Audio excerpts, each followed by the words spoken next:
Next on AM 1480 WLEA, the Newsmaker Show. Here's Brian O'Neill. And our regular Tuesday guest is with us, Dr. Gary Ostrower. Dr. Ostrower, I wanted to get right to the first question. Your thoughts on New York State bail reform? So I don't think that we should get, too exercised over all of this. Now, one can question whether or not that study would pertain to other jurisdictions or whatnot, but there's no obvious reason to think that they would not. That's number one. Secondly, the issue of cashless bail is basically that, we are criminalizing poverty. In other words, if you commit a certain kind of crime and you have cashless bail, you walk. At least for a time until your court appearance. By the same token, if you have money, then of course you can. If you don't have a cashless bail system, if you have the traditional system, you commit a crime, you post your $1,000 or your $5,000, and you're out there. In other words, people who have the funds are treated differently than those who do not for exactly the same kind of crimes. And I think that many people feel, with some justification, that is an unfair system. So, my argument would be, let's take a deep breath. Let's see whether this thing works. If it doesn't, then obviously there are going to be changes. But I do want to mention one final point, which is something that Senator O'Mara said in his appearance right here on Newsmaker yesterday. He said there are two kinds of systems in respect to cashless bail. Number one, there's cashless bail for where judges do not have the discretion to hold people if they perceive these individuals to be a threat to others.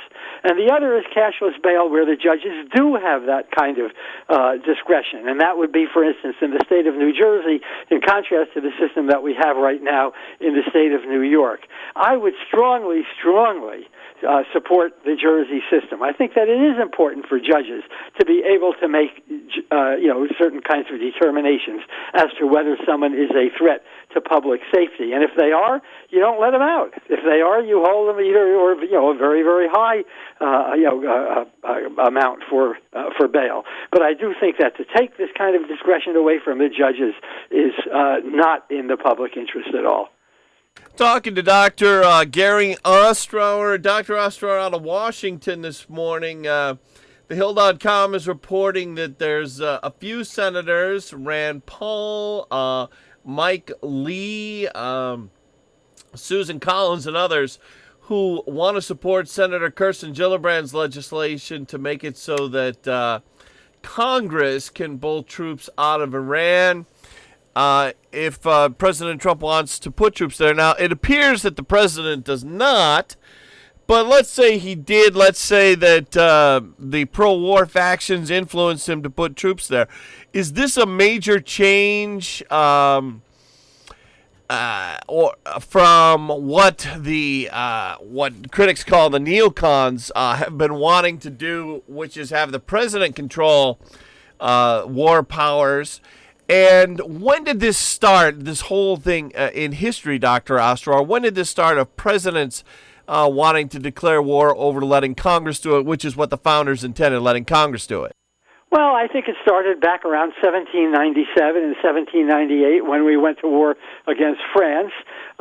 We historians call that a quasi-war or an undeclared war. And the fact of the matter is that we have used our troops abroad about 200 times in our history, and yet there are only 5 times when Congress has actually declared war. Now, the Constitution is very, very clear in Article Number 1.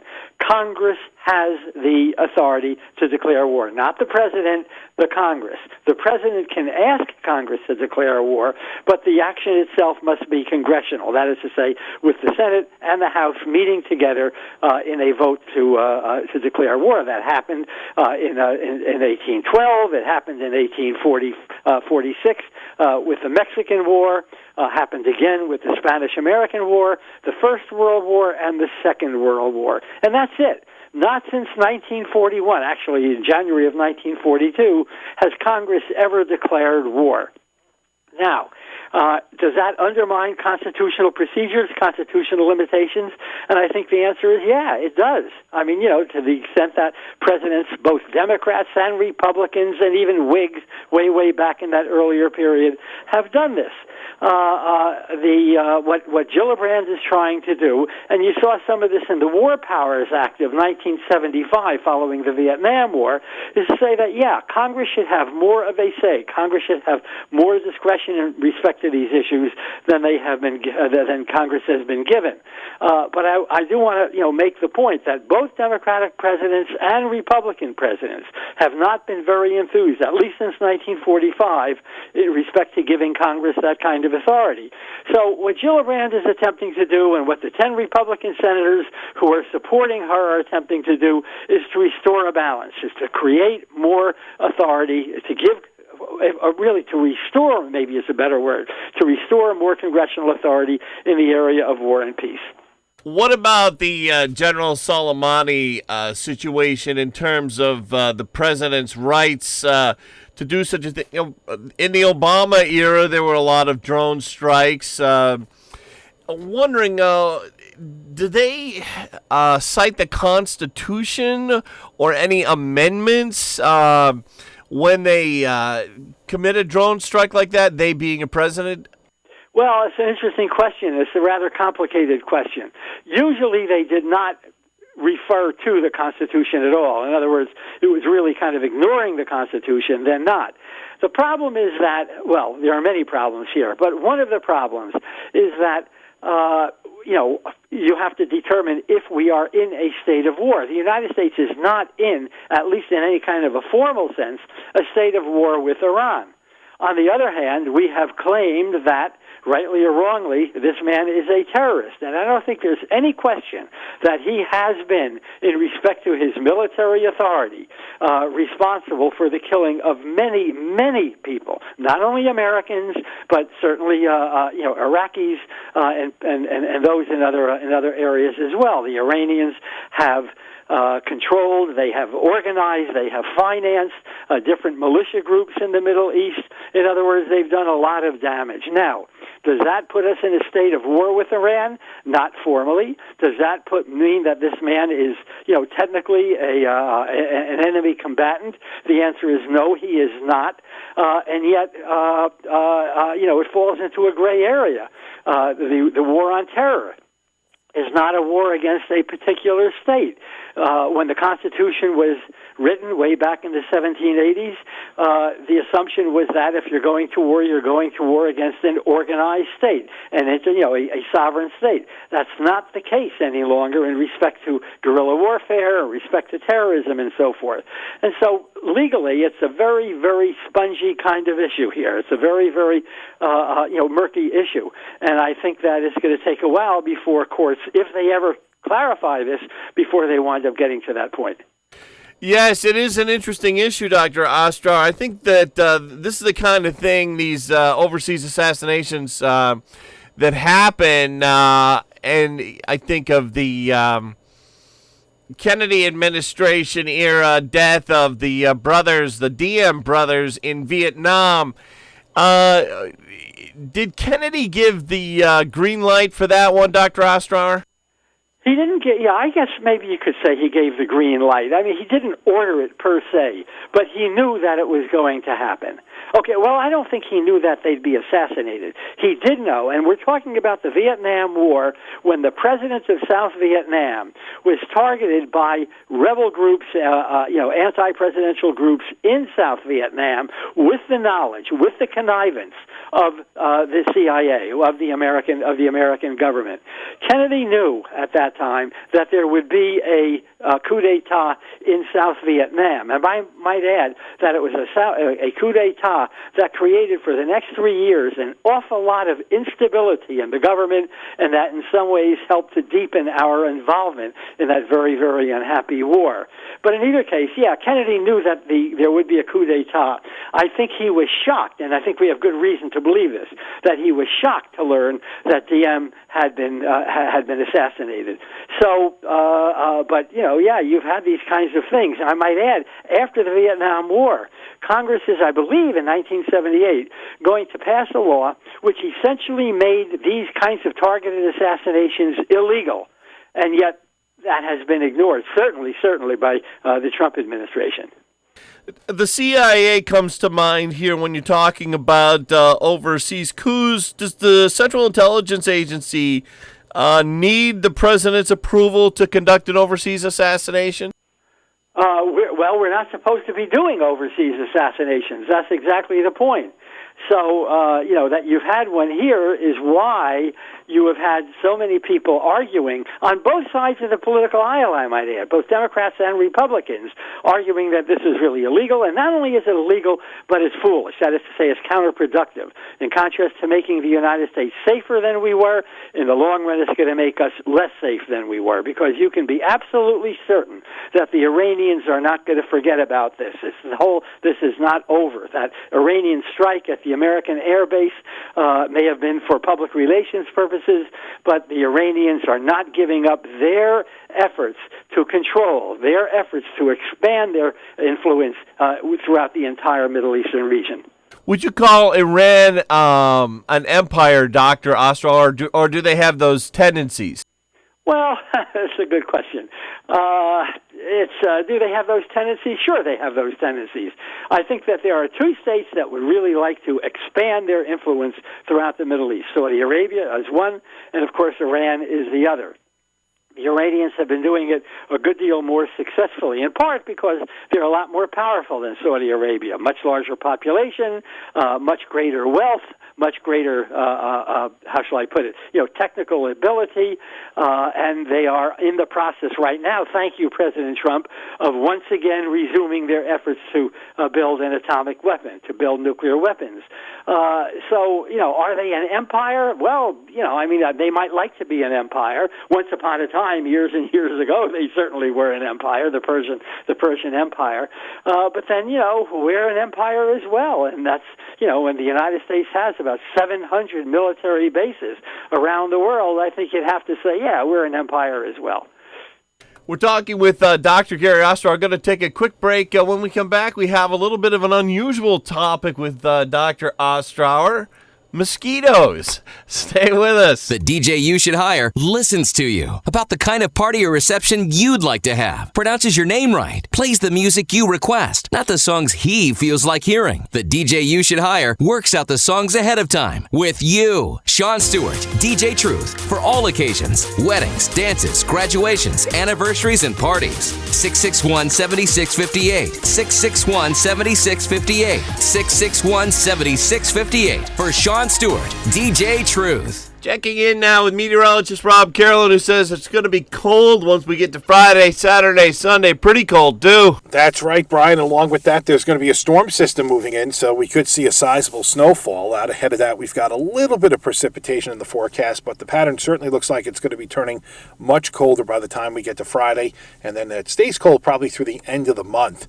Weather-wise today, we're not particularly cold. We'll see a fair amount of cloudiness, may even squeeze in a shower or two later today. We're about 45 to 50. If we're fortunate this morning, the sun will peek out. Sunrise this morning was at 7:37. The sun will set tonight at 5:02. We'll have partly to mostly cloudy weather tonight. Lows 30 to 35. For tomorrow, clouds, a few breaks of sunshine, and a high of 45. Rain will develop tomorrow night. It'll be breezy. That rain will change over to some light snow as we drop to 30 to 35. Some periods of light snow Thursday. Up to an inch may fall, a high of 35. Brian, it looks like we may only be in the 20s during the day on Friday. Back with Dr. Gary Ostrower. Dr. Ostrower, in an email you said you wanted to talk about mosquitoes. What's going on with that? Insect, and I suspect they're not your favorite insect either. But I do want to ask you a question. Okay, I'm going to give you a little quiz since I'm a history professor. Okay. Here. On average, how many people a year do you think are killed by sharks? Oh gosh, I don't know, a dozen? Worldwide. Well, you're very, very close. About 10 people per year on average. How many are killed by snakes on average in a single year? And the answer is about 50,000. The number of people who are killed as a result of mosquito bites, I might add, are approximately 2 million, approximately 2 Wow. million.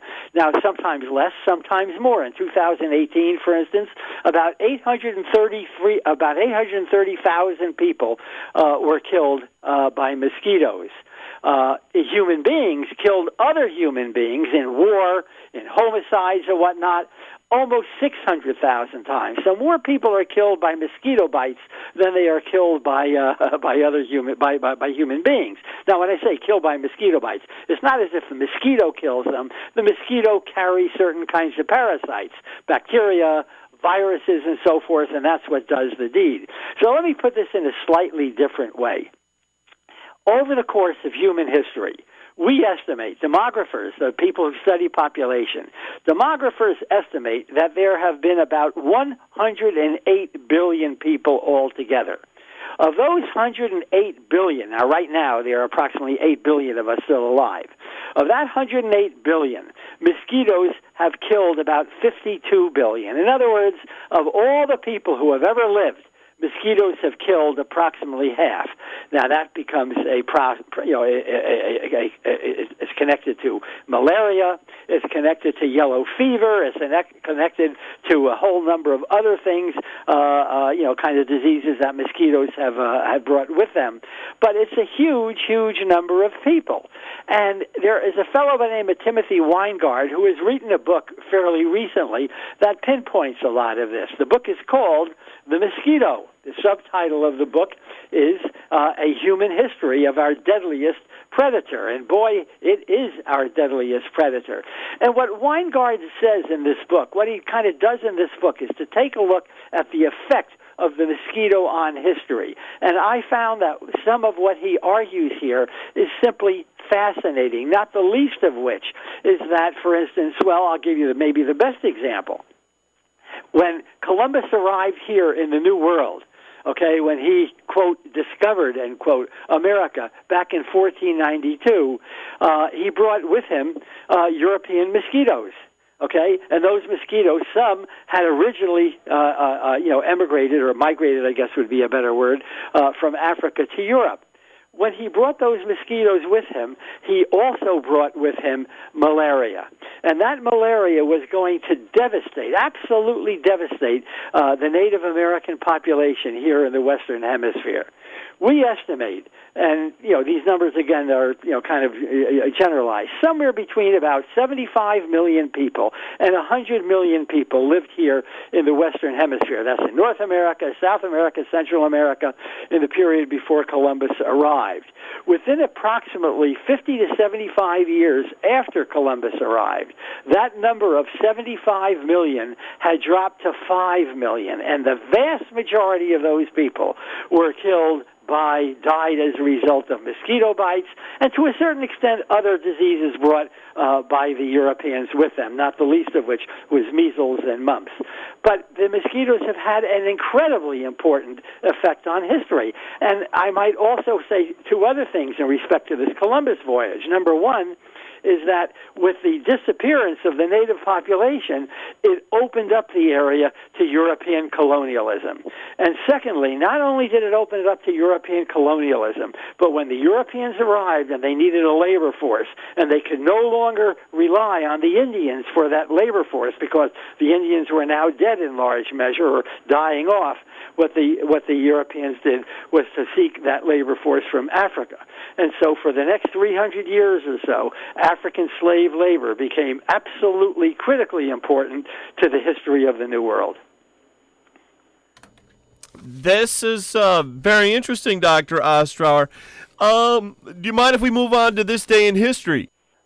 Well, okay, but I may come back to mosquitoes in another program, Brian. Yeah, it is. It is an interesting subject. I didn't realize that they were that influential in American history.